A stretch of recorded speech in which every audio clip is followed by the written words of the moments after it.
बीड जिल्ह्यामध्ये घटना घडली। एका सरपंचाची दुर्दैवी क्रूरतेने जी हत्या करण्यात आली। माणुसकीला देखील त्या ठिकाणी शर्मेने लाज वाटेल काळीमा फसणारी घटना ही त्या ठिकाणी घडली।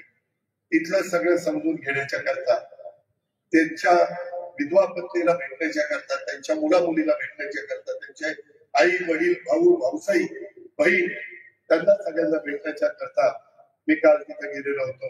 त्याच्याबद्दल सभागृहामध्ये अतिशय व्यवस्थितपणे उत्तर आपल्या राज्याच्या मुख्यमंत्र्यांनी दिलं। न्यायालयाच्या मार्फत पण चौकशी केली जाईल आणि त्या ठिकाणी वरिष्ठ एकदम टॉपच्या पोलीस अधिकाऱ्यांच्या मार्फत पण चौकशी केली जाईल। काही झालं तरी याबद्दलचा मास्टर माइंड जो कोणी असेल, कुणी असू द्या, त्याला सोडायचं नाही।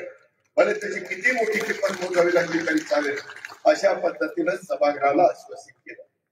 आजही मला काही मित्रमंडळी भेटली, त्यांनाही मी सांगितलं सकाळी की असले